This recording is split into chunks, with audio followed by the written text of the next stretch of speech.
네, 생활에 도움이 될 만한 경제 팁 알아보는 시간이죠. 네, 오늘은 머니앤리츠스의 박종기 대표 그리고 미래에셋투자교육연구소의 이상권 상무와 함께하겠습니다. 안녕하세요. 어서 오세요. 네, 안녕하세요. 네, 네. 박종기 대표야 뭐 늘 이 시간 자리 함께 하셨던 이상권 상무 오늘 처음 나오셨는데 어떠세요? 사실 앞에 그 복권 사는 사람들 많다는 얘기 좀 네. 공감을 하세요?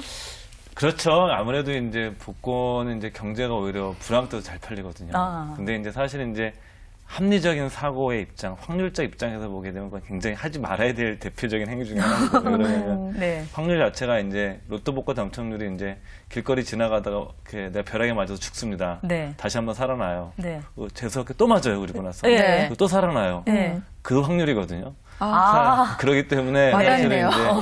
이제 이 로또는 정말 운의 영역이보다 아주 그냥 그거는 어찌 보면은 운 이상을 되는 그런 아. 확률에 대해서 어떤 투자를 하는 게 바로 이제 로또 네. 복권이라고 할 수가 있죠. 그러니까 이 투자라고 하기에는 사실 액수가 적으니까 뭐 마음 놓고 하게 되는데 네. 그래도 아까 말씀하셨던 벼락 2번 맞고 살아날 것보다 더 그렇다면 그만하셔야 될 것 같아요.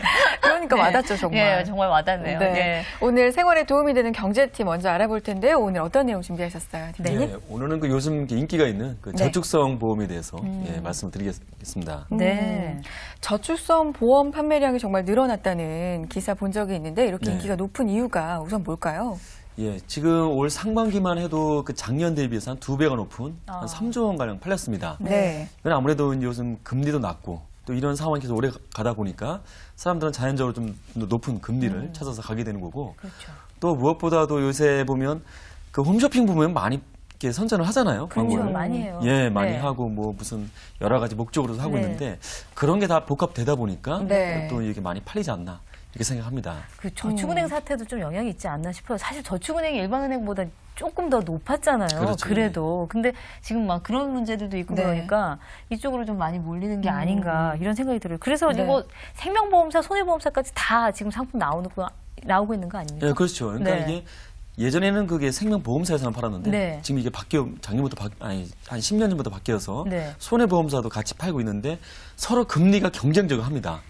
그러니까 이 공시 이율로 이게 이제 네. 들어가는데 어디는 뭐 4.8% 내놨으면 여긴 또 경쟁 0.1% 더 올리고 0.1%. 예, 이런 식으로 서로 경쟁하면서 네. 상품을 계속 출시를 하는 거죠. 네. 네, 정말 말씀하셨듯이 요즘 홈쇼핑에서도 참 많이 팔고 있잖아요. 네, 네. 그런데 이렇게 저축성 보험의 경우에 이 시중 은행의 예금이나 적금보다 얼마나 높은 금리를 주기에 이렇게 인기가 많은 걸까요? 예, 보통 은행 금리는 뭐 많아야 3.5%, 네. 보통 평균 한 3.0% 정도, 네. 그 정도 생각하시면 되는데, 그 저축성 보험의 경우에는 이제 만기까지 갔다 이렇게 네. 가정을 했을 때는 보통 한 지금 현재로는 4.8%에서 5.1%, 그러니까 많은 데는 5.3%까지 주고 있습니다. 네. 네. 그러니까 이게 한 또 장기간 가게 되면 또 비과세 혜택까지 있고, 네. 또 이제 10년 이상 되면 또 복리 혜택도 많이 늘어나기 때문에 네. 그런 것까지 감안한다 그러면 은행에 비해서는 훨씬 네. 높은 그 수익을 볼 수가 있는 거죠. 이게 지금 5.1%면 사실 굉장히 지금 높죠. 은행 금리보다는 네. 뭐 상당히 높다고 볼 수 있는데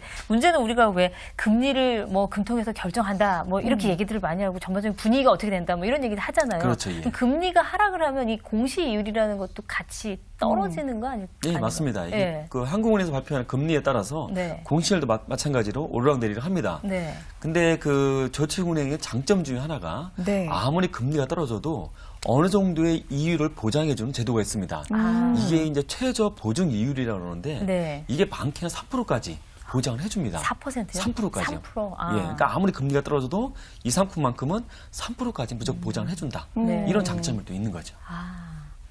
그렇다 그러면 사실 이제 은행 금리 정도는 보장을 해준다라는 네. 게 그렇죠, 예. 바탕이 되는 거예요. 네. 그러면 저축성 보험이 이 비과세 면에서는 장점을 예. 보유하고 있는 거잖아요. 네. 그럼 앞으로 가입하실 분들은 이 일반 은행의 예금과 적금보다는 저축성 보험이 더 유리한 걸까요? 아니요, 네. 반드시 그렇지는 않습니다. 아. 네.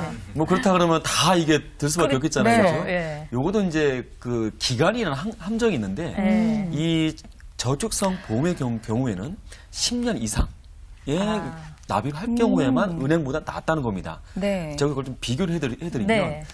만약에 내가 매달 50만 원씩 저축을 하는데 네. 금리가 3%인 은행에 넣었을 때와 네. 또 5.3%인 그 저축성 보험에 넣었을 때 네. 그걸 제가 비교해 드리면 네.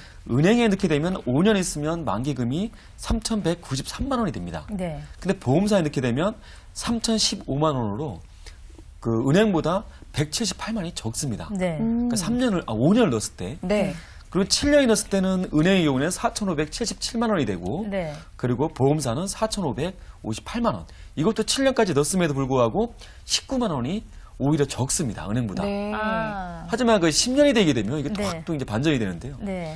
은행에 만약 10년을 넣게 되면 6,767만 원이 되는데 그 보험사에 넣었다 그러면 7,052만 원으로 무려 285만 원이 더 늘어나는 거죠. 아. 또 이때부터 이제 비과세 혜택도 주고 네. 그리고 이제 복리로 또 이자가 늘기 때문에 네. 이 차이가 더 벌어지게 됩니다. 그러면 지금 결국은 저축성보험이 단기라고 한다면 은행보다 뭐 더 나을 거 없다. 이렇게 해석이 가능한 건가요? 그 단기도 아니고 중기도 마찬가지입니다. 중기까지도. 그러니까 10년 이상일 경우에만 경우에만. 이게 지금 효과를 보는 거지. 근데 보통 사람이 그 저축성 보험 가입을 할 때 네. 주위에 뭐 설계사분들이 막 이렇게 제안을 하잖아요. 그렇죠. 금리적인 얘기도 예. 하고 뭐 다 좋다. 네. 그래서 이제 아무 계획도 없이 가입을 했다가 또 그런 분들은 대부분 또 해지를 합니다. 그래서 오히려 또 이제 불신이 갔죠. 이게 원금도 못 찾았다고. 아. 그러니까 그런 이유를 명확히 알아갖고 내가 10년 이후에 쓸 돈이다.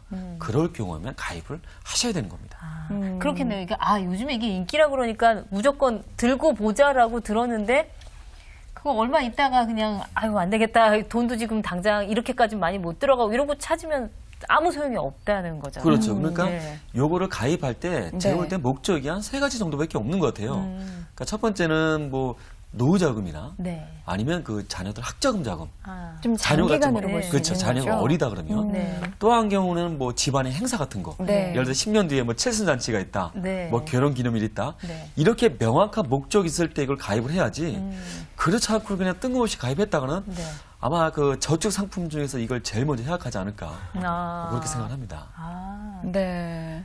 이렇게 저축성 보험 같은 상품은 좀 장기적으로 볼 수 있는 장기 재테크 상품이잖아요. 네. 이상원 사모님께 좀 여쭤보고 싶어요. 이런 장기 재테크 상품의 장점 뭐가 있을까요? 일단은 이제 네. 저축성 보험 중에서 이제 최근에 또 많이 판매되고 있는 게 즉시연금 같은 거예요. 즉시연금. 왜 그러냐면 이제 우리나라 사회 고령화되어 가면서 고령화가 되면 회사를 퇴직해야 되잖아요. 네. 그러니까 직장 생활할 때는 월급이 나오니까 생활비를 현금 흐름이 발생하거든요. 생활비라는 네. 형태. 퇴직하고 나면 현금 흐름이 발생하지 않으니까 좀 현재 좀 돈이 좀 있으신 분들 위주로 기본적으로 이제 즉시 연금 보험 같은 거 10년 동안 넣으면 또 세금도 안 붙고 네. 또 돈이 있으신 분들은 또 10년째 저축성 보험 자체가 좋은 이유 중에 하나는 금융소득 종합과에서 포함도 안 되고요. 네. 또 이제 즉시연금 같은 상속형이 있기 때문에 네. 돈을 많이 넣어놓으신 다음에 네. 이자를 받아 받아 쓰시고 쓰고. 원금을 상속해주 이런 경우도 네. 있고 그래서 이런 식의 이제 어떤 저축성 보험 상품도 이렇게 모으는 것도 중요하지만 앞으로 이제 사회 고령화가 되어 갈수록 이런 상품 이용해서 돈을 빼내는 그런 식의 상품들도 이제 많이 각광을 받을 거라고 봅니다.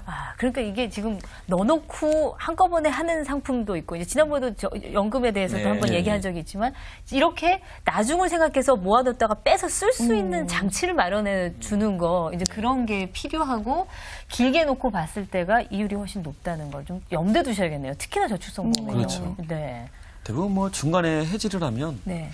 원금도 못 찾았잖아요. 네. 아니, 쭉 이 시간을 통해서 듣는 얘기가 중간에 뭘 어떻게 정리를 했을 때 방법이 별로 없어요. 든 돈보다 오히려 더 맞아요. 안 특히 되게 되는 뭐 거죠. 보험은 네. 일단은 뭐든지 어떤 상품이든지 중간에 해약하면 손해 난다는 생각을 딱 하시고 시작하실 그렇죠. 때부터 그런 마음의 준비를 하셔야 돼요. 네.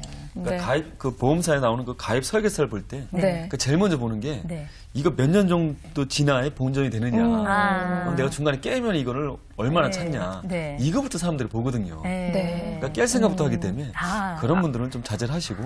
저는 그거를 확인하시고, 그러니까 생각하세요 이런 게 아니라, 그렇게만 보고 있으면 깰 생각만 한다는 거. 그럴 수 있겠네요, 정말. 그러니까 네. 분명 목적이 있어야 됩니다. 이거. 왜 이 가입을 하는지에 대한. 그렇죠. 예. 네. 정말 유행한다 그래서 무조건 시조에 편승하듯이 드는 네. 것보다도 장기적인 목적 있으신 분들 계획적으로 드시는 것이 좋을 것 같습니다. 생활에 도움이 되는 경제 팁, 오늘은 저축성 보험에 대해서 살펴봤습니다.